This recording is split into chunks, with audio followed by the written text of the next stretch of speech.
সুপ্রিয় দর্শক শ্রোতা মণ্ডলী, আসসালামু আলাইকুম। আপনাদের সবাইকে শুভেচ্ছা জানিয়ে আমাদের আজকের লাইভ প্রোগ্রাম শুরু করছি ফিজিওথেরাপি বিভাগের পক্ষ থেকে। সিআরপি ফিজিওথেরাপি বিভাগের পক্ষ থেকে আপনারা জানেন প্রতিদিন নির্দিষ্ট একটা সময়ে আমরা উপস্থিত হই আপনাদের সামনে, কথা বলি পারিপার্শ্বিক অবস্থায় এবং ফিজিওথেরাপি বিষয়ক চিকিৎসা সেবার বিভিন্ন রোগ এবং তার সাধারণ পরামর্শগুলো নিয়ে, এবং তারই পরিপ্রেক্ষিতে আমাদের মাঝে উপস্থিত থাকেন বিশেষজ্ঞ ফিজিওথেরাপি চিকিৎসকগণ এবং আপনাদেরকে যথাযথ পরামর্শ দিয়ে থাকেন। বর্তমান এই লকডাউন পরিস্থিতিতে আপনারা কিভাবে ফিজিওথেরাপির রোগটির প্রেক্ষিতে আপনারা কিভাবে ফিজিওথেরাপি পরামর্শ নিয়ে সুস্থ থাকবেন। তো আমি আর কথা দীর্ঘায়িত করব না। আপনারা যেমনটি দেখেছেন আজকের টাইটেলটি বা আজকের যে আলোচনার বিষয়বস্তুটি আমরা নির্ধারণ করেছি তা খুবই গুরুত্বপূর্ণ আমাদের বর্তমান সমাজের প্রেক্ষাপটে। সেটি হলো নারীর স্বাস্থ্য সুরক্ষায় ফিজিওথেরাপি চিকিৎসা পরামর্শ। এবং বর্তমান সময়টাতে আপনারা জানেন নিয়ে আলোচনা করাটা আরো কতটা জরুরি তা আপনারা ধীরে ধীরে বুঝতে পারবেন আমাদের বিশেষজ্ঞ ফিজিওথেরাপি চিকিৎসকগণের আলোচনা শোনার পর। তো আমি প্রথমেই স্বাগত জানাবো আমাদের আজকের লাইভ প্রোগ্রামে ফিজিওথেরাপি বিভাগের যুক্ত আছেন ঢাকা মিরপুর থেকে সিআরপি মিরপুরের গাইনোকোলজি এন্ড উমেন্স হেলথ ইউনিটের ফিজিওথেরাপিস্ট সাথী আজিজ খান ম্যাম। আপনাকে স্বাগতম আজকের লাইভ ফেসবুক প্রোগ্রামে। ওয়ালাইকুম আসসালাম। সবাইকে মাহে রমজানের শুভেচ্ছা। আর সিআরপি ফিজিওথেরাপি ডিপার্টমেন্টকে স্পেশালি অনেক থ্যাঙ্কস এই ধরনের একটা খুবই গুরুত্বপূর্ণ একটা ইভেন্টের আয়োজন করার জন্য। আর যেমনটা নাজমুল স্যার বললেন, আমি কাজ করছি সিআরপি মিরপুরের গাইনোকোলজি অ্যান্ড উইমেন্স হেলথ ইউনিটে। অনেক ধন্যবাদ। আমাদের সাথে আরো যুক্ত আছেন সিআরপি সাভার থেকে মাসকুলোস্কেলেটাল ইউনিটের ক্লিনিক্যাল ফিজিওথেরাপিস্ট পারভিন আক্তার। আপনাকেও স্বাগতম জানাই আমাদের আজকের এই লাইভ ফেসবুক প্রোগ্রামে। আসসালামু আলাইকুম। ধন্যবাদ আপনাকে, সেই সাথে সিআরপি ফিজিওথেরাপি পরিবারের সকলকে আমার কৃতজ্ঞতা জানাচ্ছি আজকের এই প্ল্যাটফর্ম তৈরি করার জন্য। এবং আজকে আমাদের সাথে যারা উপস্থিত আছেন, যারা এই প্রোগ্রাম দেখছেন, সকলকে রমজানুল মোবারক। ধন্যবাদ। অবশ্যই সবাইকে মাহে রমজানের শুভেচ্ছা। সুপ্রিয় দর্শক শ্রোতা, প্রতিদিনের ন্যায় আমি জানিয়ে রাখি যে আমাদের এই সাধারণ আলোচনা অনুষ্ঠানটির উদ্দেশ্য যে সহজেই ফিজিওথেরাপি সেবা গ্রহীতা সাধারণ মানুষজনের কাছে পৌঁছে যাওয়া, তাদের কথাগুলো আপনাদের সামনে তুলে ধরা এবং নানান ধরনের আলোচনার মাধ্যমে সবাই এ থেকে উপকৃত হওয়া এবং ফিজিওথেরাপি চিকিৎসা ব্যবস্থা সম্পর্কে সাধারণ জনমনে একটি সচেতনতা তৈরি করা। এবং এর পাশাপাশি যে ধরনের রোগীরা আমাদেরকে বর্তমান সময়টাতে খুবই বেশি দরকার আমাদের সাথে কানেক্ট হওয়া, আমাদের কাছে যোগাযোগ করা, তাদের জন্য আমাদের হোয়াটসঅ্যাপ সার্ভিস চালু রয়েছে সিআরপি ফিজিওথেরাপি বিভাগের পক্ষ থেকে। এছাড়াও বাংলাদেশ ফিজিওথেরাপি অ্যাসোসিয়েশনের টেলিমেডিসিন সেবা চালু রয়েছে জেলা ভিত্তিক। এছাড়াও আপনার অতি প্রয়োজনীয় ক্ষেত্রে নিকটস্থ বিশেষজ্ঞ ফিজিওথেরাপি চিকিৎসকগণের সাথে পরামর্শ করার জন্য অনুরোধ করা হলো। তো আমি আর কথা বাড়াবো না, আমি প্রথমেই প্রশ্নে চলে আসব। শ্রদ্ধেয় সাথী আজিজ খান ম্যামের কাছে চলে আসব। ম্যাম কাজ করছেন women's health gynaecology and women's health unit physiotherapy বিভাগ সিআরপি মিরপুরে। ম্যাম আপনার কাছে জানতে চাইবো যে গাইনোকোলজিক্যাল ফিজিওথেরাপি বলতে আমরা ঠিক কোন সেক্টরটাকে বুঝবো, বা এখানে কি ধরনের পেশেন্টদেরকে আপনারা চিকিৎসা দিয়ে থাকেন gynaecology and women's health physiotherapy ইউনিটে? গাইনোকোলজি বলতে আসলে আমরা যেটা সবাই বুঝি যে এটা ফিজিওলজির একটা শাখা। তো এখানে সাধারণত দেখা যায় যে ফিমেল অথবা মহিলা এবং মেয়েদের যেই ধরনের সমস্যাগুলো হয়, বিশেষ করে প্রজনন তন্ত্রে যেই ধরনের সমস্যাগুলো হয় সেগুলো নিয়ে সাধারণত আমরা কাজ করে থাকি। এবং গাইনোকোলজিক্যাল ফিজিওথেরাপি ফিজিওথেরাপির এরকম একটা একটা নতুন একটা শাখা, যেটা আসলে সব জায়গায় ইন্ট্রোডিউস নাই। এই মুহূর্তে আমি যতটুকু জানি বাংলাদেশে শুধুমাত্র যেটা একটা অর্গানাইজেশন ভিত্তিক, সেটা শুধুমাত্র সিআরপি মিরপুরেই আমরা সাধারণত এই সেবাটা দিয়ে থাকি। আর জি এবার আসি হচ্ছে এই আমাদের এই গাইনোকোলজিক্যাল ফিজিওথেরাপি যেই সেই বাটাইটা চালু হয়েছে হচ্ছে 2015 সালে, 2015 সালের নভেম্বরে। আর মেনলি এটা ফোকাস করা হয় হচ্ছে 2016 সালে জানুয়ারি থেকে আমরা এই ইউনিটটা স্টার্ট করেছি। সিআরপি এখানে অবশ্যই বলতে হবে যে ভ্যালোরি অ্যান্ড টেইলর ম্যামের একটা অসাধারণ কৃতিত্বের জন্যই আসলে আমরা এটা এই ইউনিটটা আসলে এস্টাবলিশ করতে পেরেছি। আর যেটা যে আমরা গাইনোকোলজি ইউনিটে সাধারণত যেই ধরনের পেশেন্ট দেখে থাকি তার মধ্যে কমন কিছু পেশেন্ট আছে, যেটা হচ্ছে ইউরিনারি ইনকন্টিনেন্সের পেশেন্ট, যেটা আমরা সবচেয়ে বেশি পেয়ে থাকি আমাদের ইউনিটে। আর এছাড়াও আমরা কিছু দেখি যে মিনস্ট্রুয়াল ডিস্টারবেন্সের কিছু পেশেন্ট আমরা পেয়ে থাকি। এছাড়াও পেলভিক অর্গান প্রোলাপস, যেটা যেটা হতে পারে ব্লাডার প্রোলাপস, অথবা যেমন মূত্রাশয়টা বের হয়ে আসা, অথবা দেখা যায় যে তার ইউটেরাসটা বাইরের দিকে বের হয়ে আসা, অথবা দেখা যায় যে তার পায়খানার যে রাস্তা সেটা বাইরের দিকে বের হয়ে আসা। এই ধরনের পেশেন্টটা আমরা সাধারণত ডিল করে থাকি। এছাড়াও কিছু পেশেন্ট থাকে ফিস্টুলার পেশেন্ট, যদিও ফিস্টুলার পেশেন্টের পরিমাণটা আসলে আমাদের ইউনিটে খুবই কম, তারপরেও ফিস্টুলার পেশেন্ট আমরা কিছুটা পেয়ে থাকি। আর অন্যান্য সেবার মধ্যে যেটা আমরা সবচেয়ে বেশি ফোকাস করে থাকি সেটা হচ্ছে প্রেগন্যান্সিতে ফিজিওথেরাপি। প্রেগন্যান্সিতে ফিজিওথেরাপি বলতেই আসলে একটু মনে হয় যে আসলে এটা দেয়া যাবে না, প্রেগন্যান্সিতে ফিজিওথেরাপি কন্টিনিউ করা যাবে না বা এই ধরনের কিছু মনে হয়, কিন্তু এটা আসলে একটা মিথ আমাদের দেশের জন্য।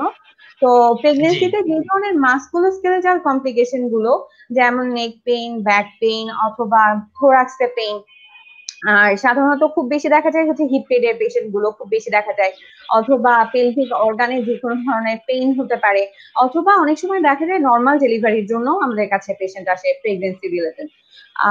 আর এছাড়া আমরা দেখে থাকি হচ্ছে আহ যেমন হচ্ছে ম্যানোপজ হয়ে গেলে যেই ধরনের কমপ্লিকেশন গুলো ডেভেলপ করে, যেমন ম্যানোপজ হয়ে গেলে আমরা সবাই জানি পেইনটা খুব বেশি বেড়ে যায়। তো সেই ক্ষেত্রে ম্যানোপজের পোস্ট ম্যানোপজাল পেশেন্ট গুলো আমরা সাধারণত ডিল করে থাকি আমাদের ইউনিটে। অনেক ধন্যবাদ ম্যাম এত সুন্দর করে বুঝিয়ে বলার জন্য। প্রিয় দর্শক শ্রোতা, আপনারা যেমনটা শুনছিলেন, সিআরপি মিরপুরে একটি বিশেষায়িত ইউনিট রয়েছে ফিজিওথেরাপি বিভাগে, gynaecology and women's health unit. এবং এখানে ম্যাম যেমনটি বললেন, একটি অনেকগুলো রোগ নিয়ে আসলে ওনারা কাজ করে থাকেন নারীদের স্বাস্থ্য সুরক্ষা নিশ্চিত করার ক্ষেত্রে। ধন্যবাদ ম্যাম। আমি চলে আসবো Parvin Akter, clinical physiotherapist, physiotherapy বিভাগ, সিআরপি সাভার। ম্যাম, আপনার কাছে যেটা জানতে চাইবো, সাথী আজিজ খান ম্যাম যেমনটা বলছিলেন, ওনারা ওনার ডিপার্টমেন্টে সবচেয়ে বেশি পরিমাণে দেখে থাকেন ইউরিনারি ইনকন্টিনেন্স পেশেন্টদের। তো আসলে ইউরিনারি ইনকন্টিনেন্স বলতে আমরা ঠিক কি বুঝি বা কি বুঝবো, বা এই ব্যাপারটা যদি একটু খুলে বলেন। ধন্যবাদ আপনাকে।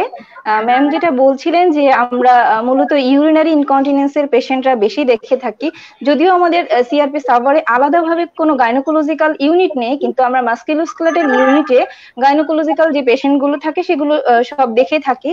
তো সেখানেই আমরা ইউরিনারি ইনকন্টিনেন্সের পেশেন্ট গুলো বেশি পেয়ে থাকি। কিন্তু ম্যামের সাথে আমি একটু যুক্ত করতে চাই, যেটা আসলে ইউরিনারি ইনকন্টিনেন্স হলে পেশেন্টরা কিন্তু নিজেরা আমাদের কাছে ট্রিটমেন্ট নিতে আসছেন না। অ্যাসোসিয়েটেড কোনো ডিজিজের কারণে সে কোমর ব্যথা অথবা তার হাঁটুর ব্যথা এই সংক্রান্ত কোনো অসুবিধা নিয়ে আমাদের কাছে যখন আসেন, তখন আমরা অ্যাসেস করে থাকি, এবং ম্যাকেনজি অ্যাসেসমেন্টের একটা পার্টই আছে ব্লাডার বিষয়। তো সেখান থেকেই মূলত আমরা কিন্তু অ্যাসেস করেই দেখি যে তাদের ইউরিনারি ইনকন্টিনেন্স থাকছে, তাদেরকে আমরা ট্রিটমেন্ট দিচ্ছি। এই বিষয়টা এই জন্যই বললাম যে কারণ ইউরিনারি ইনকন্টিনেন্স বলতে আসলে এটা তো হিডেন ডিজিজ। এটা আসলে আমাদের দেশের ফিমেলরা এক্সপোজ করতেই চায় না যে তাদের এটা আসলে একটা বড় একটা প্রবলেম। তো সেক্ষেত্রে দেখা যায় তারা শুধুমাত্র ইউরিনারি ইনকন্টিনেন্সের জন্য কিন্তু ট্রিটমেন্ট নিতে আসে না।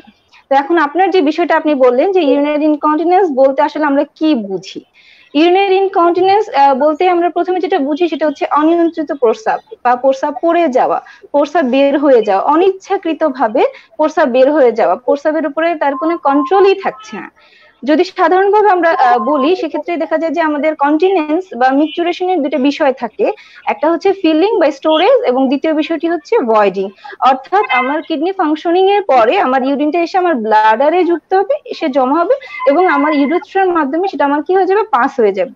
কিন্তু এই দুইটা স্টেজের মধ্যে যদি আমার কোনো ধরনের ডিসরাপশন হয়, অর্থাৎ আমার ব্লাডারটা ফুল হওয়ার আগে আমি ইউরিনের একটা প্রেসার অনুভব করছি, অথবা আমার ব্লাডার ফুল হলো আমার নিজের কোনো কন্ট্রোল থাকছে না, আমার ইউরেথ্রা দিয়ে এটা অনিচ্ছাকৃতভাবে বের হয়ে যাচ্ছে, তখনই আমরা এই ইউরিনারি ইনকন্টিনেন্স বলে থাকি। সংক্ষেপে যদি আমি বলি সেক্ষেত্রে আমরা বলবো ইউরিনের লিকেজ হওয়া। ইনভলান্টারি লস অফ ইউরিন মানেই হচ্ছে ইউরিনারি ইনকন্টিনেন্স। এখন আমি যদি দুটা বিষয় বলি, সেটা হচ্ছে যে ইউরিনারি ইনকন্টিনেন্সের যে টাইপস গুলো, তাহলে হয়তো আরো সংক্ষেপে দর্শকরা আরো সহজে বুঝে যাবেন। যে দুটা বিষয় ইউরিনারি ইনকন্টিনেন্সের সাথে জড়িত, সেটা হচ্ছে stress urinary incontinence and urge urinary incontinence, এবং সাথে অনেকেরই দুটোই থাকছে। তো স্ট্রেস ইউরিনারি ইনকন্টিনেন্স বিষয়টা হচ্ছে এরকম যে হাঁচি বা কাশি অথবা কোনো ফিজিক্যাল এক্সারশন, মানে কোনো ওয়েট লিফটিং এর কারণে কারোর যদি অনিচ্ছাকৃত ইনভলান্টারি ইউরিনটা বের হয়ে যায়, হাঁচি বা কাশি দিল, তার প্রস্রাবের উপর তার কোনো কন্ট্রোল নেই, সে প্রস্রাবটা পড়ে গেল, সেটা হলো স্ট্রেস ইউরিনারি ইনকন্টিনেন্স। এবং আর্জ ইউরিনারি ইনকন্টিনেন্স হলো যে হচ্ছে তার ইনভলান্টারি লস হয়ে যাবে, সেক্ষেত্রে তার একটা আর্জেন্সি ফিল করবে, যে কোনো একটা কারণে সে হঠাৎ করে ইউরিনের একটা আর্জেন্সি ফিল করবে, সাডেন সে অনুভব করবে তার একটা ইউরিনেশনে যাওয়া প্রয়োজন। ওই মুহূর্তে সে আর কোনো কিছুর কন্ট্রোল নিতে পারবে না, সে কোনোভাবে ইউরিনটাকে কন্ট্রোল করতে পারবে না, হয়তো সে ওয়াশরুমে যেতে যেতেই তার ইউরিনটা লিক হয়ে যাবে। এটা হলো আর্জ ইউরিনারি ইনকন্টিনেন্স। এবং এই সাথে যদি কারোর এই দুটো বিষয় একসাথেই থাকে, সেক্ষেত্রে আমরা বলবো mixed urinary incontinence. Mixed urinary ইনকন্টিনেন্সে মূলত যাদেরকে দেখা যায়, সেক্ষেত্রে তাদের দেখা যায় যে খুব বেশি পরিমাণে ড্রিবলিং হতে থাকে, অথবা অর্থাৎ কন্টিনিউয়াস একটা ইউরিন ফোটায় ফোটায় একটা ইউরিন পড়তে থাকবে। এটা হচ্ছে একটা severe case of urinary incontinence. তো যেটা বলছিলেন, আসলে ইউরিনারি ইনকন্টিনেন্স বলতে তাহলে এটাই বোঝায় যে আমরা ইউরিনটা তার লিক হয়ে যাবে। অনেক জি, ধন্যবাদ। আশা করছি দর্শক যারা শুনছেন তারা খুব সহজেই বুঝতে পারছেন আমরা আসলে ঠিক নারীদের স্বাস্থ্য সুরক্ষার ঠিক কোন ব্যাপারটি নিয়ে কথা বলছি। তো ম্যাম, আমি আপনার কাছে আরেকটু জানতে চাইবো যে ঠিক কাদের এটা ইউরিনারি ইনকন্টিনেন্সটা হয়ে থাকে এবং বয়সের সাথে এটার সম্পর্ক কতটুকু ইউরিনারি ইনকন্টিনেন্স হওয়ার? জি, আসলে যে বিষয়টা আপনি বলছিলেন কাদের ইউরিনারি ইনকন্টিনেন্স হবে, আসলে ইউরিনারি ইনকন্টিনেন্স আজকে যে আমাদের আলোচ্য বিষয় গাইনোকোলজিক্যাল ইউনিট বা ফিমেলদেরকে নিয়ে নারী স্বাস্থ্য সুরক্ষায়, তো ইউরিনারি ইনকন্টিনেন্স বা অনিয়ন্ত্রিত প্রস্রাব যে শুধুমাত্র ফিমেলদের হবে বিষয়টা তা না, মেলদেরও কিন্তু ইউরিনারি ইনকন্টিনেন্স হয়ে থাকে। কিন্তু আমরা যদি এভিডেন্স বা গবেষণায় যদি দেখি, তাহলে সেক্ষেত্রে দেখা যাচ্ছে যে ফিমেলরা হচ্ছে বেশি সাফারার হয়ে থাকে, অর্থাৎ একজন মেলের জন্য একজন পুরুষের চেয়ে নারীরা দ্বিগুণ পরিমাণে এটাতে আক্রান্ত হয়ে থাকে।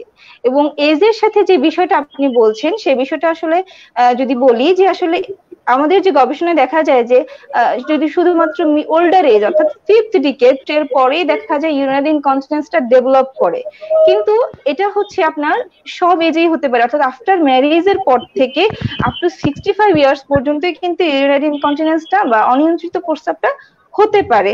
কিন্তু আমাদের দেশের একটা প্রচলিত একটা ধারণা যে শুধুমাত্র বয়স্কদেরই ইউরিনারি ইনকন্টিনেন্স হবে, এটা একটা নর্মাল ফিজিওলজিক্যাল প্রসেস, কিন্তু না, এটা কিন্তু এজিং এর একটা নর্মাল ফিজিওলজিক্যাল প্রসেস না। এটা আপনার যদি শুধুমাত্র আমাদের পেলভিক অর্গানগুলোর কোনো ধরনের অসুবিধা হয়ে থাকে, সেক্ষেত্রেই কিন্তু ইউরিনারি ইনকন্টিনেন্স হবে। বয়স হলেই যে ইউরিনারি ইনকন্টিনেন্স হবে এটা একটা নর্মাল প্রসেস, এটা কিন্তু আসলে ঠিক না। এটা যে কোনো এজেই হতে পারে, কিন্তু সেটা আফটার ম্যারেজের পর থেকেই মূলত দেখা যায়। অনেক ধন্যবাদ খুব সুন্দরভাবে সহজে বুঝিয়ে বলার জন্য। দর্শক শ্রোতা, আপনারা শুনছিলেন এবং আশা করছি সহজেই বুঝতে পারবেন এবং আপনারা আমাদের সাথেই থাকুন। আমরা আরো নারী স্বাস্থ্য সুরক্ষার নানান দিকগুলো নিয়ে আলোচনা করব। আমি চলে আসতে চাই সাথী আজিজ খান ম্যামের কাছে। ম্যাম, আমরা যেহেতু আপনি জানেন যে এটি আমাদের একটি পেশেন্টদের সাথে শেয়ারিং সেশনও বটে এবং পেশেন্টদের নানান ধরনের কোয়েশ্চেনের অ্যান্সার আমরা দিয়ে থাকি। তো একজন পেশেন্ট প্রশ্ন করেছেন ঠিক যে কোভিড-19 প্রেগনেন্ট যে বর্তমান যে পরিস্থিতি, এই পরিস্থিতিতে প্রেগনেন্ট মাদাররা বা প্রসূতি মায়েরা ঠিক কতটুকু ইনফেক্টেড হওয়ার ঝুঁকিতে রয়েছে বা কতটুকু রিস্কে রয়েছে, এবং ওনাদের জন্য সাধারণ পরামর্শ তথা চেস্ট ফিজিওথেরাপি কি হতে পারে? আচ্ছা, আমি আসলে এই স্টেজটা নিয়ে কথা বলতে চাচ্ছিলাম, যেহেতু আমরা সবাই শুনছি যে আসলে যেটা কোভিড-19 এর ক্ষেত্রে লাংসটা অনেক বেশি এফেক্টেড হয়ে থাকে থ্রুতে। তো যেটা প্রথমে আপনি যেটা বললেন যে আসলে প্রেগনেন্ট উইমেনরা কতটুকু আসলে ভালনারেবিলিটিতে থাকে, তো সেই ক্ষেত্রে যেটা যে এই পর্যন্ত আসলে প্রেগনেন্ট উইমেনদের নিয়ে খুব বেশি যে রিসার্চ হয়েছে সেরকম না। তবে যেই কয়টা রিসার্চ পাওয়া গিয়েছে তার মধ্যে মোস্ট অফ দ্য এভিডেন্স এটাই বলে যে একজন নর্মাল ফিমেল যেই ধরনের সাসেপ্টেবিলিটি গ্রুপের মধ্যে পড়ে, একজন প্রেগনেন্ট জি উইমেন সেই ধরনের রিস্কি গ্রুপের মধ্যেই পড়ে। তার মানে হচ্ছে প্রেগনেন্সির কারণেই যে কোভিড-19 এর খুব বেশি সংক্রমণের যে আমাদের ধারণা যে আমরা প্রেগনেন্ট প্রেগনেন্ট প্রেগনেন্ট এই কারণে হয়তোবা খুব বেশি পরিমাণে আমরা আক্রান্ত হতে পারি, কিন্তু আসলে এই ধরনের কোনো এভিডেন্স পাওয়া যায়নি এই পর্যন্ত। তার মানে এটাই দাঁড়াচ্ছে যে একজন নর্মাল ফিমেল যেই ধরনের সিভিয়ারিটি থাকে একজন নর্মাল ফিমেলের, অথবা যেই ধরনের কন্ডিশন গুলো যার থাকে যে এই কন্ডিশন থাকলে তখন দেখা যাচ্ছে তারা একটু বেশি রিস্কি গ্রুপে পড়ে যাচ্ছে। প্রেগনেন্ট উইমেনদের ক্ষেত্রেও অলমোস্ট সেম, এটার মধ্যে কোনো পার্থক্য নেই। তবে যেটা বললাম যে মোস্ট অফ দ্য রিসার্চ এটা বলছে, তবে কিছু রিসার্চে আবার যেটা দেখা গিয়েছে যে প্রেগনেন্সিতে যেহেতু কিছু হরমোনাল চেঞ্জ হয়, তার সাথে সাথে কিছু ইমিউন সিস্টেমেরও চেঞ্জ হয়। আর সবচেয়ে ইম্পর্টেন্ট ব্যাপার হচ্ছে প্রেগনেন্সিতে যেটা হয় যে একজন মার কিন্তু তার বাচ্চাকেও ইমিউন যে তার ডিফেন্সটা দিতে হয়, ইমিউন সিস্টেম শেখাচ্ছে, সেক্ষেত্রে একটু ঘাটতিতে পড়ে যায়, কারণ বাচ্চাকেও দেখা যাচ্ছে যে তার শারীরিক সুস্থতার জন্য মার বডি থেকেই কিছু ইমিউন সিস্টেম বাচ্চার জন্য কাজ করছে। তো সেই ক্ষেত্রে মা ডেফিনেটলি একটুখানি রিস্কি গ্রুপের মধ্যে পড়ে যায়, কারণ তার এখানে ইমিউন সিস্টেমেরও চেঞ্জ হতে থাকে। আর দ্বিতীয় কথা যেটা বললেন যে আসলে চেস্ট ফিজিওথেরাপি, হ্যাঁ ডেফিনেটলি প্রেগনেন্সিতে অবশ্যই চেস্ট ফিজিওথেরাপিটা খুবই ইম্পর্টেন্ট। কারণ প্রেগনেন্সিতে দেখা যায় যে লাংসের যেটা রেসিডুয়াল ভলিউম, সেই রেসিডুয়াল ভলিউমটা কমে যেতে থাকে। তো রেসিডুয়াল ভলিউম যদি কমে যায় সেই ক্ষেত্রে ডিপ ব্রিথিং এক্সারসাইজের আসলে মানে এটা ছাড়া মানে এটা গুরুত্বটা আসলেই খুবই অপরিসীম। আর তারপরে যেটা হয় যে প্রেগনেন্সির শুরুর দিকে যদি বলি আমি ফার্স্ট ট্রাইমিস্টার, তো সেই ক্ষেত্রে দেখা যায় যে একটা মোশন সিকনেস থাকে, এটা কিন্তু ম্যাক্সিমাম যদি আমি কাউন্ট করি তাহলে হয়তো বা 80 to 90% ফিমেলদেরই মোশন সিকনেস থাকে, সকালবেলা একটু বমি বমি ভাব বা মাথা ঘোরানো। তো সেই ক্ষেত্রে ব্রেথিং এক্সারসাইজটা এই মোশন সিকনেসটাকেও রিডিউস করে। আর এছাড়াও দেখা যায় প্রেগনেন্সিতে একটু ডিপ্রেশন চলে আসে, তো ব্রেথিং এক্সারসাইজ গুলো যেটা করবে যে এই ডিপ্রেশনটাকে কাটিয়ে উঠতে সাহায্য করবে। এবং দেখা যায় যে ব্রেথিং এক্সারসাইজ যদি অ্যাপ্রোপ্রিয়েটলি হয় তাহলে দেখা যায় যে পেশেন্টরা সাধারণত দেখা যায় যে তাদের অ্যাংজাইটিটা কমে আসে। আর হচ্ছে আহ এই তো অলমোস্ট। আর প্রেগনেন্সিতে আরেকটা যেটা ইম্পর্টেন্ট পার্ট সেটা হচ্ছে প্রেগনেন্ট উইমেনদের ক্ষেত্রে দেখা যায় যে হাইপার ভেন্টিলেশন জি কিন্তু হয়ে থাকে। তার মানে হচ্ছে জি তার কুইক ব্রিথিং হচ্ছে এবং খুবই র্যাপিড একটা ব্রিথিং হতে থাকে। তো সেই ক্ষেত্রে ব্রিথিং এক্সারসাইজ এই হাইপার ভেন্টিলেশনটাকেও প্রিভেন্ট করে থাকে। আহ সো মানে সবকিছু মিলিয়েই যেটা বলা যায় যে breathing exercise, breathing control exercise, deep breathing exercise, pursed lip breathing, যেগুলো আমরা খুবই কমনলি আমরা ইউজ করে থাকি, তো এই এক্সারসাইজ গুলো এই মুহূর্তে পেশেন্টরা বাসায় বেশি বেশি করে করতে পারে। তবে ব্রিথিং ডিপ ব্রিথিং এক্সারসাইজ যেটা সেটা সাধারণত 3 থেকে 6 বারের বেশি করা যাবে না, এবং অবশ্যই একটা সেটে থাকতে হবে হচ্ছে 3 to 6 রিপিটেশন, এবং তারপরে তাকে রেস্ট নিতে হবে হচ্ছে 20 থেকে 30 মিনিট। তারপরে দেন সে আরেকটা সেট কন্টিনিউ করতে পারে, কিন্তু তাকে অবশ্যই মাঝখানে রেস্টিং টাইম 20 থেকে 30 মিনিট রাখতেই হবে। আর 3 থেকে 6টা রিপিটেশনের বেশি এক সেটে করা যাবে না। ধন্যবাদ ম্যাম, অনেক সহজে এবং সুন্দরভাবে বুঝিয়ে বলার জন্য। প্রিয় দর্শক, যিনি প্রশ্ন করেছিলেন, আশা করছি যে আপনি আপনার যথাযথ উত্তরটি পেয়েছেন এবং আপনি আমাদের সাথেই থাকবেন। আরো প্রশ্নের উত্তর আমরা অবশ্যই দেওয়ার চেষ্টা করব। ম্যাম, আরো একজন ঠিক জানতে চেয়েছেন, আপনার এই আগের দর্শকের সাথেই গতানুগতিক কিছুটা মিল রেখেই যে মায়ের থেকে বাচ্চারাও কি আক্রান্ত হতে পারে, এবং প্রেগনেন্ট মা যদি কোভিড-19 আক্রান্ত হয়ে থাকেন তিনি কি ফিজিওথেরাপি চালিয়ে যেতে পারবেন? আচ্ছা, যেটা যে আহ, প্রথমে আসলে এটার অ্যান্সারটা দিই যে মায়ের থেকে বাচ্চারা আসলে আক্রান্ত হতে পারে কিনা। সেই ক্ষেত্রে অবশ্যই যেটা যে আহ, কিছু একটা রিসার্চের এভিডেন্স দিই তাহলে হয়তোবা বুঝতে একটু সহজ হবে আমাদের দর্শকদের জন্য। যে চায়নাতেই একটা রিসার্চ করা হয়েছে যেখানে প্রেগনেন্ট উইমেনদের সংখ্যা ছিল, মানে পার্টিসিপেন্ট ছিলেন হচ্ছে 9 জন, এবং সেই পার্টিসিপেন্টসদের কাছ থেকে স্যাম্পল হিসাবে নেওয়া হয়েছিল অ্যামনিওটিক ফ্লুইড নেওয়া হয়েছিল, কর্ড ব্লাড নেওয়া হয়েছিল, এবং দেখা গিয়েছে যে ন্যাসোফ্যারেঞ্জিয়াল সোয়াব যেটা নিওনেটার কাছ থেকে সেটা নেওয়া হয়েছিল, এবং ব্রেস্ট মিল্কও কিন্তু নেওয়া হয়েছিল। কিন্তু এই স্যাম্পল গুলোর কোথাওই করোনা ভাইরাস ডিটেক্টেড হয়নি, করোনা ভাইরাস শনাক্ত হয়নি। এবং যখন এই বাচ্চাগুলো জন্মগ্রহণ করে নবজাতক, তাদের 7 জনের মধ্যেই করোনা ভাইরাস নেগেটিভ ছিল। আর যে 2 জন করোনা ভাইরাসে আক্রান্ত হয়েছিলেন, তার মধ্যে দেখা গিয়েছে যে একজন বেবির 17 দিন পরে সে আক্রান্ত হয়েছে করোনা ভাইরাসে, জন্মগ্রহণের 17 দিন পরে। এবং আরেকজন বাচ্চা আক্রান্ত হয়েছে জন্মগ্রহণের 36 আওয়ার পরে, মানে 36 ঘন্টা পরে।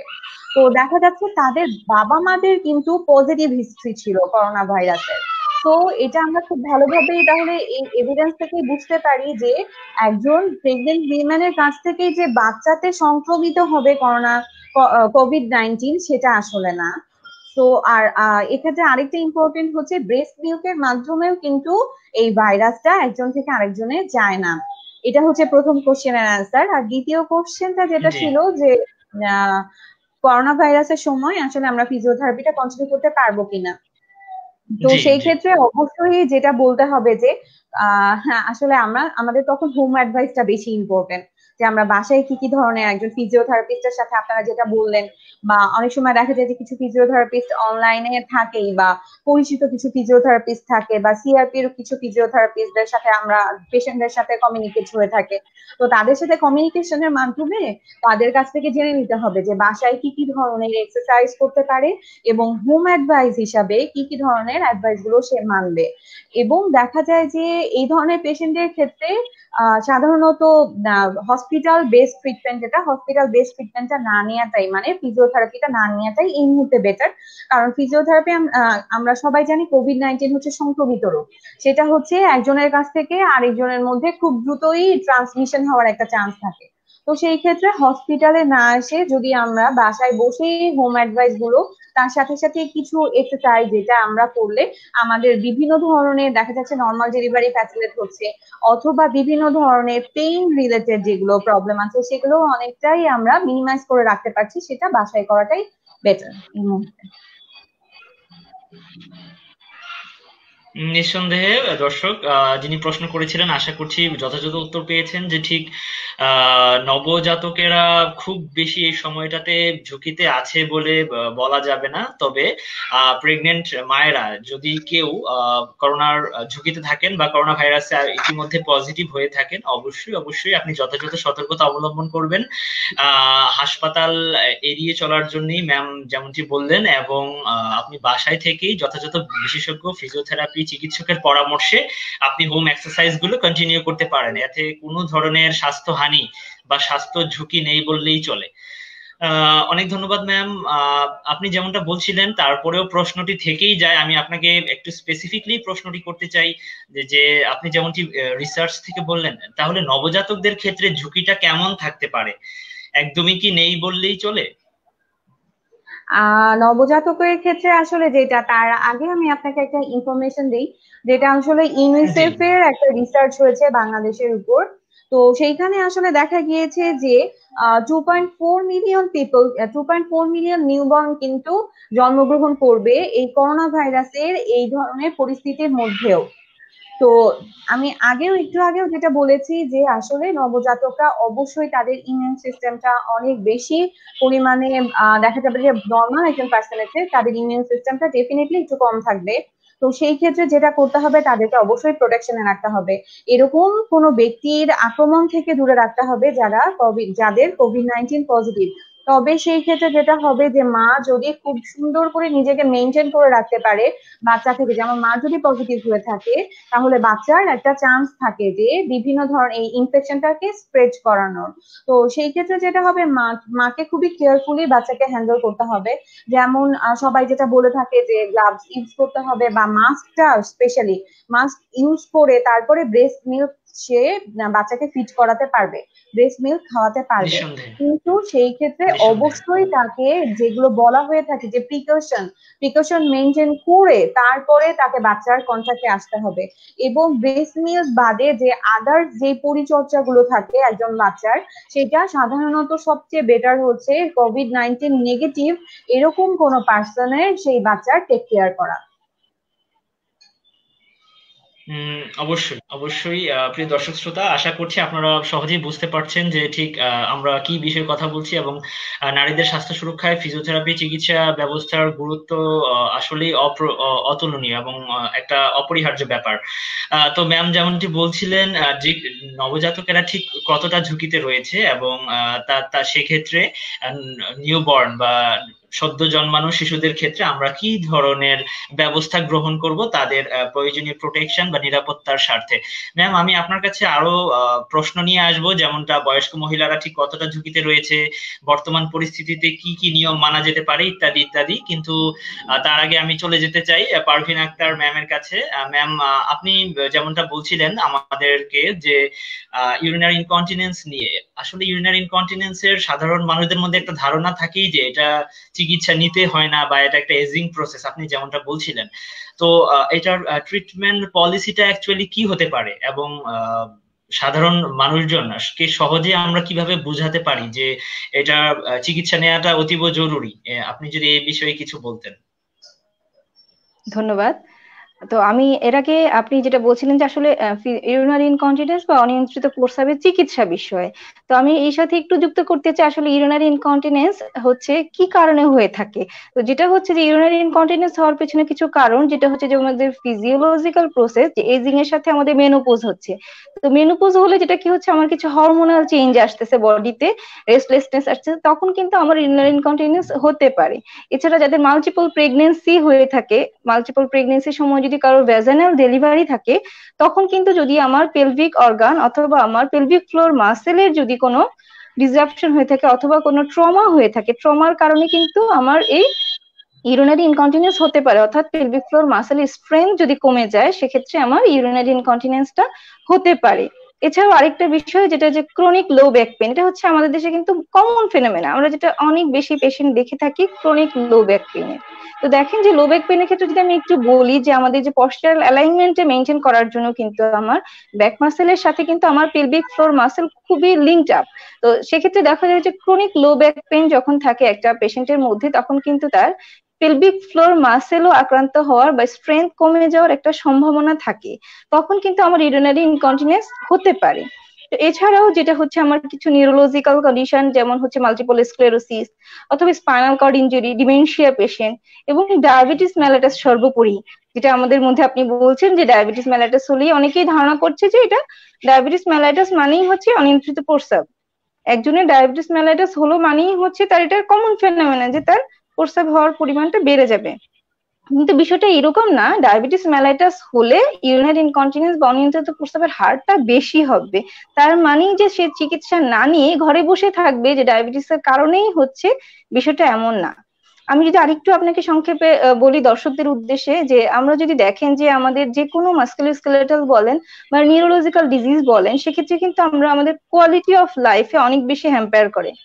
তো ইউরিনারি ইনকন্টিনেন্সে আমাদের যদি চিন্তা করি বা গবেষণায় দেখা গিয়েছে যে কোয়ালিটি অফ লাইফের উপর কিন্তু প্রচুর প্রভাব ফেলছে, অর্থাৎ একটা নেগেটিভ ইম্প্যাক্ট তৈরি করছে। এখন আমার কোয়ালিটি অফ লাইফ, আমার পার্সোনাল লাইফে একটা ডিসরাপশন তৈরি করছে। সবসময় আমার মধ্যে একটা ডিপ্রেশন কাজ করছে, পেশেন্টটা ডিপ্রেশনের মধ্যে থাকছে, সবসময় সে চিন্তা করছে যে তার ইউরিনারি ইনকন্টিনেন্স বা এই লিকেজের কারণে হয়তো তার একটা ব্যাড স্মেল আসতেছে। সে যে একটা ফ্যামিলি অথবা একটা তার সোশ্যাল লাইফে সে মেনটেন করবে অথবা রিলেটিভস এর বাড়িতে বেড়াতে যাবে, সেক্ষেত্রেও তার একটা প্রোটেকশন নিয়ে যেতে হচ্ছে। তখন সে কিন্তু একটা নিজের মধ্যে একটা নিজের একটা ডিপ্রেশন কাজ করছে। তো এই বিষয়গুলো যদি দেখেন যে, তাহলে কিন্তু আমার কোয়ালিটি অফ লাইফটা অনেকভাবে ডিস্টার্ব হচ্ছে। একজন মুসলিম ফ্যামিলির কথা যদি চিন্তা করেন, যে 5 ওয়াক্ত নামাজে কিন্তু তাকে কি করতে হচ্ছে, বারবার একটা টেনশনে থাকতে হচ্ছে তার এই লিকেজ নিয়ে, সে কিন্তু বারবার এটার মধ্যে একটা প্রোটেকশন নিতে হচ্ছে।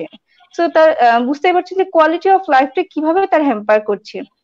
সো আমরা বলবো যে অবশ্যই অবশ্যই ইউরিনারি ইনকন্টিনেন্স এর চিকিৎসার প্রয়োজন, যার যেই কারণে বা যে কজের কারণে তার এই পেলভিক ফ্লোর মাসেলের স্ট্রেংথ কমে যাক না কেন, বা হচ্ছে তার আর্জ ইউরিনারি ইনকন্টিনেন্সের যে বিষয়টা থাকে যে ব্রেইনের একটা স্টিমুলেশনের কারণে একটা ইনভলান্টারি একটা হচ্ছে আপনার ইউরিনটা লস হয়ে থাকে, তো যেটাই হোক না কেন আমি মনে করি যে একজন পেশেন্ট অবশ্যই একজন ফিজিওথেরাপিস্টের শরণাপন্ন হবেন, এবং তার যে পেলভিক ফ্লোরের মাসেলের স্ট্রেংথ বাড়ানোর জন্য যে এভিডেন্স বেস যে ট্রিটমেন্ট গুলো রয়েছে, যে পেলভিক ফ্লোর মাসেলের ট্রেনিং গুলো রয়েছে, সেগুলো অবশ্যই সে নিবেন।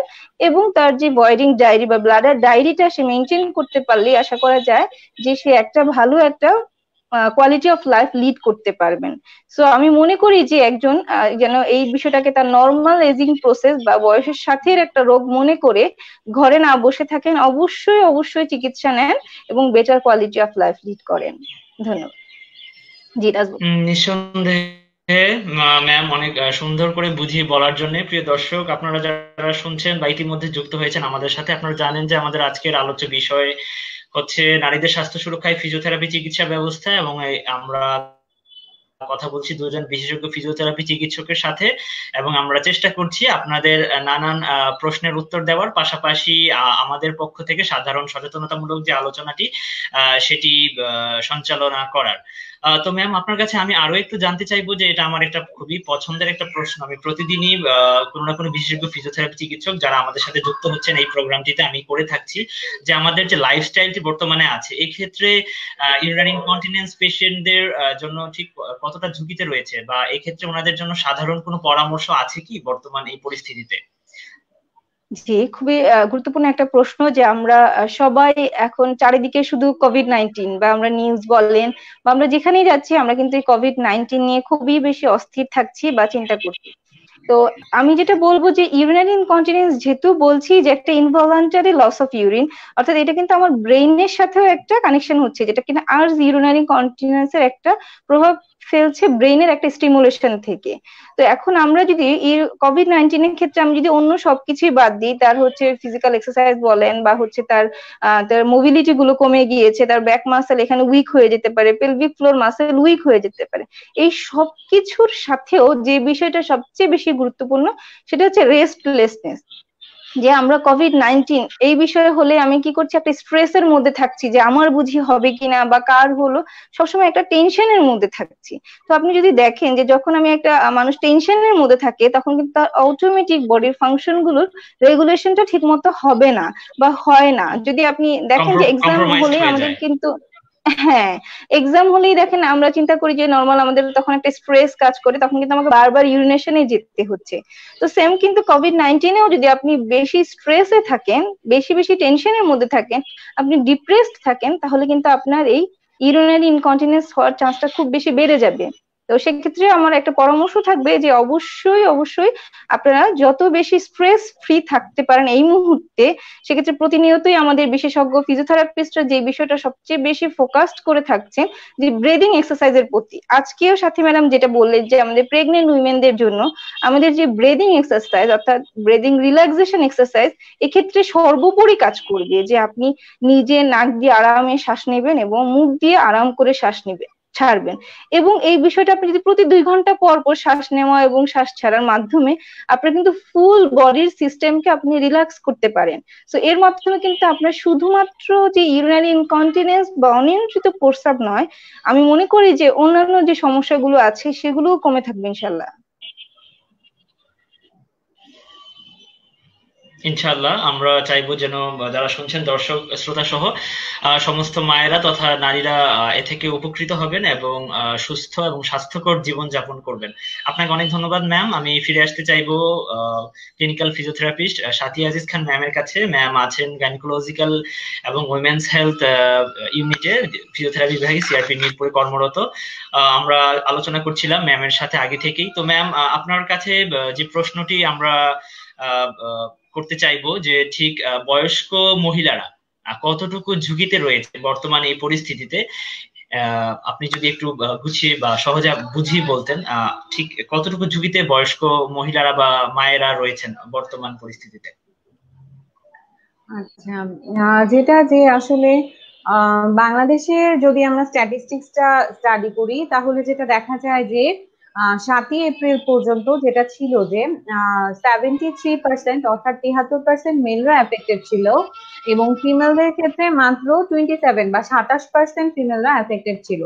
তো সেই ক্ষেত্রে আমরা খুবই ইজিলি এটা বলতে জি পারি এবং বিভিন্ন দেশের যে স্ট্যাটিস্টিক্স গুলো সেগুলো থেকেও আমরা খুব ভালোভাবে বলতে পারি, যেমন ধরেন ইতালি, স্পেন, ইউএসএ, এই স্টাডি গুলো থেকে এবং চায়না, যেখান থেকে আসলে কোভিড-19টা প্রথম স্টার্ট হয়েছে, সেখান থেকে আমরা এই স্ট্যাটিস্টিক্স গুলো থেকে আমরা বলতে পারি যে আসলে ফিমেলদের অ্যাটাক হওয়ার চান্সটা কম থাকে রাদার দেন মেল। এবার আসি জি হচ্ছে যেটা যে বয়স্কদের ক্ষেত্রে, বয়স্ক ফিমেলের ক্ষেত্রে যেটা দেখা যায় যে সিস্টেমিক ডিজিজ গুলো হওয়ার চান্সটা একটু বেশি থাকে। বয়স্ক ফিমেল না, বয়স্ক মেল ফিমেল সবারই।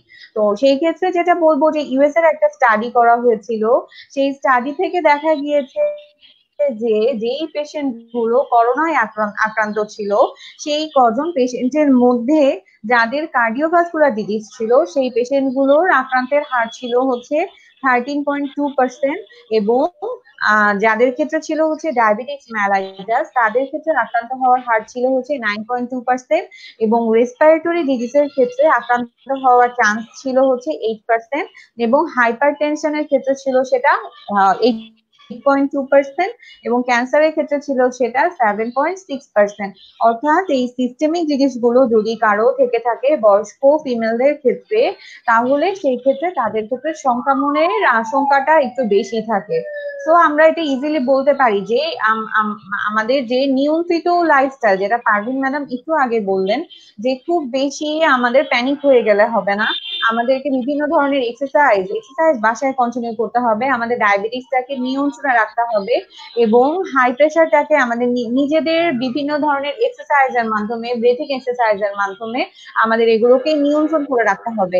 তা না হলে কিন্তু আমরা নিজেরাই, বয়স্ক মানুষরা যারা আছেন তারাই ভালনারেবল গ্রুপের মধ্যে পড়ে যাবেন, তারাই কিন্তু কোভিড-19 আক্রান্ত হওয়ার একটা সমূহ সম্ভাবনা আছে। কাজেই সেদিকে আমাদের অবশ্যই লক্ষ্য রাখতে হবে।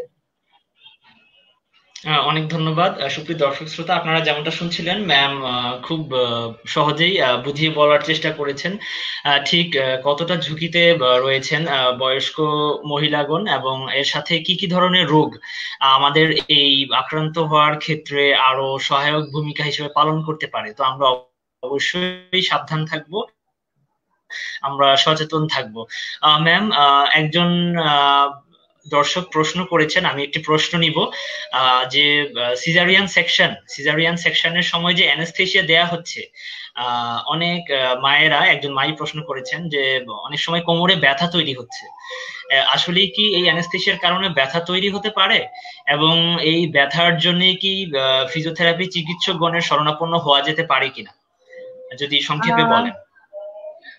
জি, আমাদের ইউনিটে দেখা যায় যে আমরা সিজারিয়ান সেকশনের যে পেশেন্ট গুলো পেয়ে থাকি, তাতে দেখা যায় যে ম্যাক্সিমাম পেশেন্টই এই কমপ্লেনটা করে থাকে যে অ্যানাস্থেসিয়া দেওয়ার পরেই তার ব্যাক পেইনটা শুরু হয়ে থাকে, সাধারণত ব্যাক পেইন, সচরাচর মোস্ট অফ দা কেসে। তো সেই জি ক্ষেত্রে এটা একটা চান্স জি থাকে জি যে তার অ্যানাস্থেসিয়া দেওয়ার পরে তার ব্যাক পেইন আসতে পারে এবং সেই ক্ষেত্রে অবশ্যই তাকে একজন ফিজিওথেরাপিস্টের শরণাপন্ন হতে হবে। আর যেটা আমি একটু আগেও বললাম যে এই সিচুয়েশনে আসলে কিন্তু আমাদের যেরকম যে আমরা হসপিটালেও খুব বেশি মুভ করতে পারছি না, অথবা অনেক সময় দেখা যাচ্ছে যে কিছু এলাকা লকডাউন করা হয়েছে। তো এই লকডাউনের কারণে আমরা বাসায় কিছু কিছু এক্সারসাইজ আমরা কন্টিনিউ করতে পারি, সেটা অবশ্যই একজন ফিজিওথেরাপিস্টের পরামর্শ মতো। যদি দেখা যায় যে কিছু হটলাইন নাম্বারও ইতিমধ্যে অনেক জায়গা থেকে আসলে দেওয়া হয়েছে, সেই হটলাইনে ফোন করে আমরা বিভিন্ন ফিজিওথেরাপিস্টের পরামর্শ অনুসারে বিভিন্ন ধরনের এক্সারসাইজ, যার যেই কন্ডিশন বা যেই কমপ্লিকেশন সেটা অনুসারে এক্সারসাইজ গুলো কন্টিনিউ করতে পারি। নিঃসন্দেহে ম্যাম, আপনি খুব সুন্দরভাবে বুঝিয়ে বলেছেন। ম্যাম, আমি আরো এই দর্শকের সাথে আরো একটি প্রশ্ন যোগ করতে চাইবো। আপনি তো সচেতনতামূলক পরামর্শটি দিলেন বর্তমান পরিস্থিতির সাপেক্ষে, তো আমি আরো একটু জানতে চাইবো দর্শক শ্রোতার সাথেই যে সাধারণ পরিস্থিতিতে বা লকডাউন পরবর্তী পরিস্থিতিতে বা স্বাভাবিক আমাদের যে সময়টা ছিল, সেই সময়টাতে সিজারিয়ান সেকশনের ঠিক কতদিন পর একজন মা ফিজিওথেরাপি চিকিৎসকের শরণাপন্ন হতে পারেন?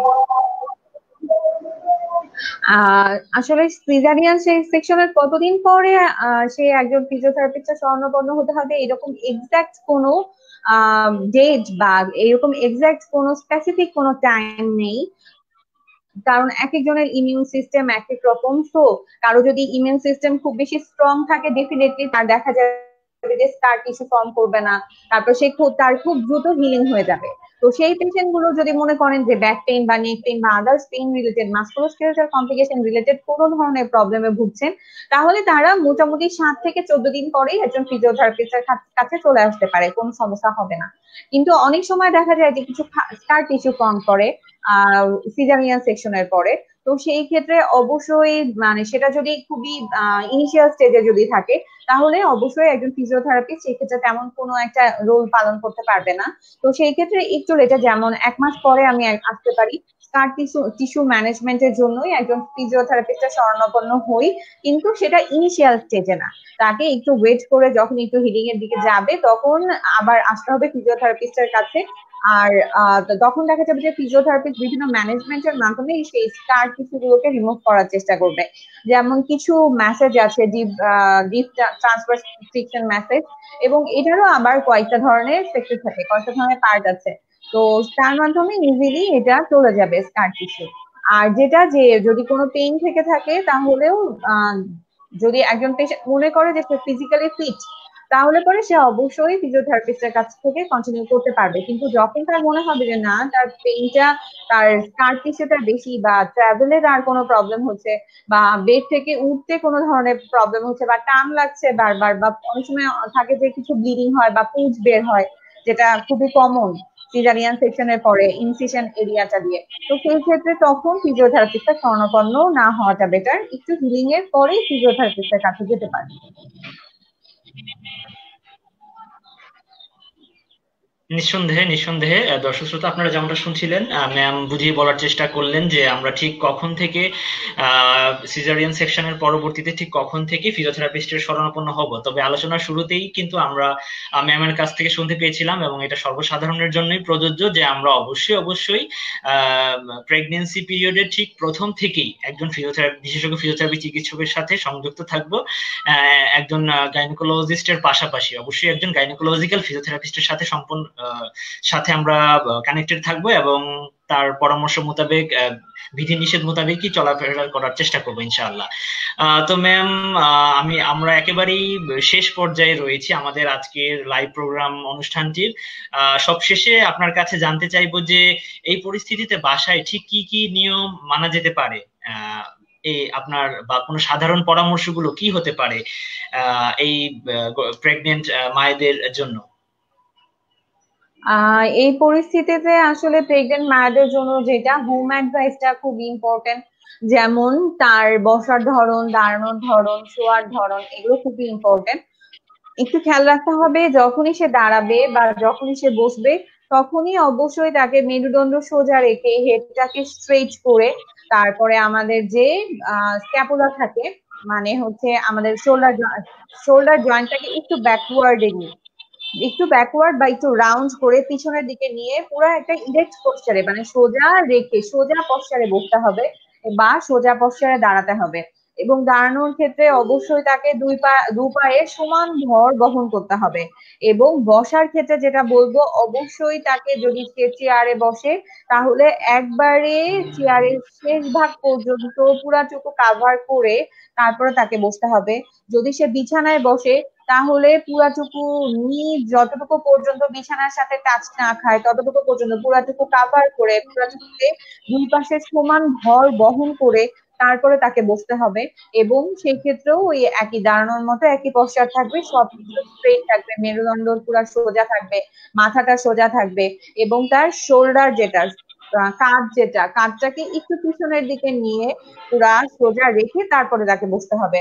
শোয়াটা খুবই ইম্পর্টেন্ট। শোয়ার ক্ষেত্রে যেটা বলবো যে অবশ্যই তাকে বাম পাশে কাত হয়ে শুতে হবে, কারণ বাম পাশে শুলে পরে যেটা হয় যে বাচ্চা অক্সিজেনটা একটু ভালো পায়। তো সেই ক্ষেত্রে অবশ্যই তাকে বাম পাশে কাত হয়ে শুতে হবে, এবং বাম পাশে কাত হয়ে শুয়ে দুই হাঁটুর মাঝখানে পিলো রেখে এবং একটা হাতের নিচে পিলো দিয়ে তারপরে তাকে শুতে হবে। এবং সে যখন বিছানা থেকে উঠবে অবশ্যই তাকে হাতের উপর ভর রেখে তারপরে তাকে পা দুটো বিছানার নিচে নামিয়ে উঠে বসতে হবে। এটা হচ্ছে নর্মাল হোম অ্যাডভাইস। আর যেটা থাকে যে কিছু এক্সারসাইজের ক্ষেত্রে যেটা যে ব্রিজিং কিছু কমন এক্সারসাইজ বলবো, যেটা আসলে সবগুলো ট্রাইমিস্টারই একজন পেশেন্ট বা একজন রোগী সেটা খুবই নর্মালি বাসায় এক্সারসাইজ গুলো করে নিতে পারবে। সেটা প্রথম 3 মাস বা 3 থেকে 6 মাস বা 6 থেকে 9 মাস যে কোনো সময়ে রোগীরাই আসলে এটা করতে পারে। সেটা হচ্ছে যেমন পারভিন ম্যাডাম বললেন যে কিগেল এক্সারসাইজের কথা। কিগেল এক্সারসাইজটা এক্ষেত্রে খুবই ইম্পর্টেন্ট। কারণ হচ্ছে আর এটাকে আমাদের পেশেন্টকে এভাবে ইনস্ট্রাক্ট করতে হবে যে প্রস্রাবের রাস্তাটাকে চাপ দিয়ে ধরে রাখা এবং খেয়াল রাখতে হবে তখন যেন আমাদের নিঃশ্বাসটা স্বাভাবিক থাকে। আর আরেকটা জিনিস খেয়াল রাখতে হবে তখন যেন প্রস্রাবের কোনো বেগ না থাকে। এই দুইটা জিনিস একটু খেয়াল রাখতে হবে। আর তারপরে এই এক্সারসাইজটা আমরা করতে পারবো দিনে মোটামুটি 90 থেকে 270 বার পর্যন্ত করা যায়, কোনো সমস্যা নাই এই এক্সারসাইজটা করতে। দাঁড়িয়ে বসে শুয়ে সবভাবেই এই এক্সারসাইজ একজন পেশেন্ট করতে পারবে। আর এরপরে আসবো হচ্ছে ব্রিজিং এ যেটা যে চিত হয়ে শুবে একজন পেশেন্ট। চিত হয়ে শুয়ে তার দুই হাঁটুকে ভাঁজ করবে, দুই হাঁটু ভাঁজ করে কোমর উঁচু করা। এই এক্সারসাইজটা পেশেন্ট করতে পারবে, যে কোনো ট্রাইমিস্টারেই পেশেন্ট এই এক্সারসাইজটা করতে পারবে। এছাড়াও দেখা যায় যে একবারে লাস্টের দিকে ট্রাইমিস্টার, আচ্ছা, আর আরেকটা যেটা সব ট্রাইমিস্টারে পেশেন্ট করতে পারবে সেটা হচ্ছে গিয়া পেলভিক টিল্টিং এক্সারসাইজ। যেটা তো সেটাও একইভাবে ব্রিদিং এর মতনই শুতে হবে চিত হয়ে শুয়ে দুই হাঁটু ভাঁজ করে। তারপরে তাকে যেটা ইনস্ট্রাক্ট করতে হবে বা পেশেন্ট যেটা করবে যে কোমরটাকে ঠিক বিছানার সাথে লাগাবে, কোমরের যে একবারে মেরুদণ্ডের শেষের হাড় যেটা, যেটাকে আমরা বলি অনেক সময় পেশেন্টরা খুব সচরাচর বলে থাকে টেলবোন বা একবারে শেষের হাড়, সেই হাড়টাকে বিছানার দিকে লাগাতে হবে, একবারে বিছানার সাথে লাগাতে বলতে হবে পেশেন্টকে। এবং তারপরে পেশেন্ট যেটা করবে ওই শেষের হাড়টাকেই অল্প একটু উঁচু করবে। তো পেলভিক টিল্টিং এক্সারসাইজটা খুবই ইম্পর্টেন্ট যে কোনো পেশেন্ট যে কোনো ট্রাইমিস্টারের জন্য। এবার আমি আসবো হচ্ছে সেকেন্ড এবং থার্ড ট্রাইমিস্টারের ক্ষেত্রে। যেমন 3 থেকে 6 মাস বা 6 থেকে 9 মাসের যে পেশেন্ট গুলো থাকে তাদের ক্ষেত্রে তাদের ক্ষেত্রে যেটা যে স্কোয়াটিংটা খুবই ইম্পর্টেন্ট। স্কোয়াটিং খুবই ইজি একটা জিনিস। যেমন তার মেরুদণ্ডটাকে সোজা রাখতে হবে, তার হেডটাকে পুরো স্ট্রেট মানে মাথাটাকে পুরো সোজা রাখতে হবে, রেখে তাকে এভাবে ইনস্ট্রাক্ট করতে হবে যে তার পিছনে একটা চেয়ার আছে, চেয়ারে আমরা নর্মালি যেভাবে করে বসি সেভাবে করেই তাকে অল্প একটু বসার চেষ্টা করতে হবে, সেটা অর্ধেক, পুরোটুকু না। তো এইভাবে করে বসার চেষ্টা করতে পারে পেশেন্ট এবং এই এক্সারসাইজটা একজন পেশেন্ট 10 রিপিটেশন করতে পারে। 10 রিপিটেশন করতে পারে 3 বেলা করে। এই এক্সারসাইজটা পেশেন্টের নর্মাল ডেলিভারিটাকে ফ্যাসিলিটেট করবে। এটা বিশেষ করে কার্যকর হচ্ছে থার্ড ট্রাইমিস্টার মানে একবারে 6 থেকে 9 মাসে এটা খুবই কার্যকর। এই মুহূর্তে পেশেন্ট এই ধরনের এক্সারসাইজ গুলো বাসায় করতে পারে। এছাড়াও একটু আগে যেটা আমি বলেছি ব্রেথিং এক্সারসাইজ এই মুহূর্তের এই পার্সপেক্টিভের জন্য খুবই ইম্পর্টেন্ট। এবং ব্রেথিং এক্সারসাইজ একজন নর্মালি যদি আমরা জি থাকি যে জি কোভিড-19 ছাড়া যেই অবস্থাটা ছিল সেই ক্ষেত্রেও প্রেগনেন্ট পেশেন্টদের জন্য এটা খুবই ইম্পর্টেন্ট একটা এক্সারসাইজ। আর আমার যেটা মনে হয় যে আসলে বাংলাদেশের যেটা দেখা যায় যে বাংলাদেশ না গ্লোবালি যেটা দেখা যায় যে ইউনিসেফের একটা এভিডেন্স থেকে আমরা বলতে পারি যে মোটামুটি 2.8 মিলিয়ন নবজাতক এবং মা প্রতিদিনই দেখা যায় যে তাদের ক্ষেত্রে দেখা যায় এই প্রেগনেন্ট উইমেন এবং নবজাতকরা প্রতিদিনই মারা যাচ্ছিল 2.8 মিলিয়ন। এবং সেই ক্ষেত্রে আমরা যদি মিনিটে হিসাব করি পার মিনিটে 11 জন করে নবজাতক বা প্রেগনেন্ট উইমেন মারা যাচ্ছিল। কাজেই দেখা যায় যে কোভিড-19 এর জন্যই যে আমরা খুব বেশি প্যানিক হয়ে যাব বা খুব বেশি অস্থির হয়ে যাব এটা না। এটা দেখা যায় যে আপনার আহ, আগে থেকে কোভিড-19 পেন্ডেমিক হওয়ার আগে থেকেই এই রেটটা ছিল। কাজে আমাদেরকে চেষ্টা করতে হবে নিজেদেরকে যতটুকু সতর্কতার মধ্যে রাখা যায় ততটুকু সতর্কতার মধ্যে রেখে নিজের বিভিন্ন যে কমপ্লিকেশন গুলো ডেভেলপ করতে পারে সেই কমপ্লিকেশন গুলো যেন না ডেভেলপ করে সেই দিকে খেয়াল রেখে নিজেকে সতর্কতার মধ্যে রাখা বা নিজের সচেতন থাকা। সচেতন থেকে ব্রেথিং এক্সারসাইজ নর্মাল যেগুলো এক্সারসাইজের কথা বলেছি সেই এক্সারসাইজ গুলোকে কন্টিনিউ করা।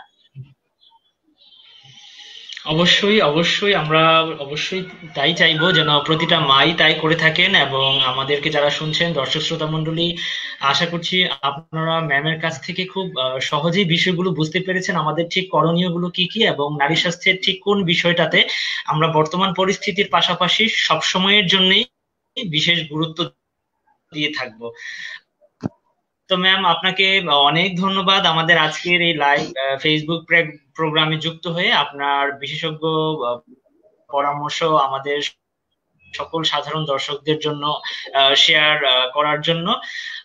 প্রিয় দর্শক, আপনারা শুনছিলেন শ্রদ্ধেয় সাথী আজিজ খান ম্যামের কাছ থেকে। Ma'am clinical physiotherapist, gynaecology and women's health unit, CRP. আমরা আমাদের প্রোগ্রাম প্রায় শেষের দিকে। ম্যাম, আপনার পক্ষ থেকে আর কোনো সাধারণ পরামর্শ রয়েছে কি? জি, ধন্যবাদ আজকের এই সেশনের জন্য।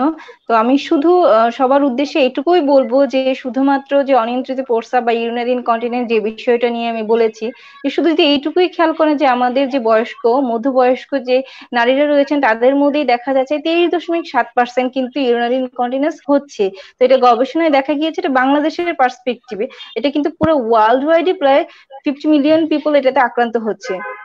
তো আমি বলবো যে এটুকু সবার, যারা আজকের এই প্রোগ্রামটি দেখছেন, যারা যদি নারীরা বা হচ্ছে মায়েরা, আমাদের কিন্তু এই ফেসবুক লাইভ প্রোগ্রামটি অনেক সময় দেখার সুযোগ থাকে না। তো আমি যারা দেখছেন তাদের কাছে আমার রিকোয়েস্ট থাকবে, অবশ্যই আপনি আপনার আজকের পরে আপনার বাসায় যে ফ্যামিলি মেম্বার আছে, মা, নানি, দাদি, এদের সাথে একটু শেয়ার করবেন এই বিষয়টা। এবং যদি কারোর এই ইউরিনারি ইনকন্টিনেন্স বা অন্য কোনো ধরনের, ম্যাডাম যে গাইনোকোলজিক্যাল প্রবলেম গুলো বললেন, যেগুলো একজন ফিজিওথেরাপিস্ট ডিল করে থাকেন, অবশ্যই এই বিষয়গুলো সম্পর্কে তাদেরকে আরো সচেতন করবেন। এবং তাদের যদি কোনো ধরনের সমস্যা থাকে, অবশ্যই আপনারা একজন গাইনোকোলজিক্যাল ফিজিওথেরাপিস্টের শরণাপন্ন হবেন। আশা করি আমরা একটা সুন্দর একটা ভবিষ্যৎ দিতে পারবো এবং একটা সুন্দর একটা সমাজ তৈরি করতে পারবো। তো এই করোনায় আপনারা সবাই দুশ্চিন্ত বা হচ্ছে আপনারা অস্থির না হয়ে, প্যানিক না হয়ে, আপনারা সবাই ধৈর্য ধরুন, মহান আল্লাহকে ডাকুন, এবং অবশ্যই আমরা আশা করি যে একটা ভালো ফলাফল ইনশাল্লাহ আমরা অর্জন করতে পারবো। অবশ্যই, ইনশাআল্লাহ। অনেক ধন্যবাদ ম্যাম। ম্যাম আমাদের সাথে যুক্ত ছিলেন সিআরপি সাভার থেকে, ক্লিনিক্যাল ফিজিওথেরাপিস্ট, মাস্কুলোস্কেলেটাল ইউনিট। সুপ্রিয় দর্শক শ্রোতা, আমরা আর কথা দীর্ঘায়িত করব না। আমাদের আজকের লাইভ লাইভ ফেসবুক প্রোগ্রামটি আমরা এখানেই শেষ করব। আমাদের আজকের আলোচিত বিষয় ছিল নারীদের স্বাস্থ্য সুরক্ষায় ফিজিওথেরাপি চিকিৎসা সেবা। এবং আপনারা জানেন যে সিআরপি ফিজিওথেরাপি বিভাগের পক্ষ থেকে আমরা প্রতিদিন এই প্রোগ্রামটির সঞ্চালনা করে থাকি দুপুর 12টায়। কখনো কখনো সময়ের ব্যত্যয় ঘটে থাকে বিরূপ আবহাওয়ায় ইন্টারনেট সার্ভিস ব্যাহত হওয়ার কারণে। তো আমরা চাইবো যে আপনারা সুস্থ থাকুন, নিরাপদে থাকুন, সাধারণ স্বাস্থ্যবিধি মেনে চলুন, নারীদের স্বাস্থ্য সুরক্ষায় বিশেষভাবে খেয়াল রাখুন। বর্তমান পরিস্থিতিতে প্রসূতি মায়েদের বিশেষ যত্ন নেওয়ার চেষ্টা করুন। সাধারণ স্বাস্থ্যবিধি মেনে চলুন। স্বাস্থ্য অধিদপ্তর কর্তৃক প্রদত্ত সকল ধরনের নীতিমালা, সাধারণ স্বাস্থ্যবিধি যথাযথ সম্মানের সাথে মেনে চলুন। এবং করোনা আক্রান্ত যারা রোগীদের ক্ষেত্রে সহমর্মিতাপূর্ণ দৃষ্টিভঙ্গি বজায় রাখুন। কোনো ধরনের বিরূপ আচরণ করা থেকে, বিরূপ প্রতিক্রিয়া থেকে, বিরূপ ধারণা তৈরি করা থেকে বিরত থাকবেন। এবং সবার সুস্থতা কামনা করে পবিত্র মাহে রমজানের আবারও শুভেচ্ছা জানিয়ে আজকের মতো আমি বিদায় নিচ্ছি। Mohammad Nazmul Hasan, clinical physiotherapist, CRP Savar. দেখা হবে আবারও নতুন কোনো টপিক নিয়ে, ভিন্ন কোনো বিশেষজ্ঞ ফিজিওথেরাপি চিকিৎসকের সাথে আগামীকাল ঠিক দুপুর 12টায়। আপনাদের সার্বিক সুস্থতা কামনা করে আজকের প্রোগ্রাম শেষ করছি। আসসালামু আলাইকুম। ধন্যবাদ।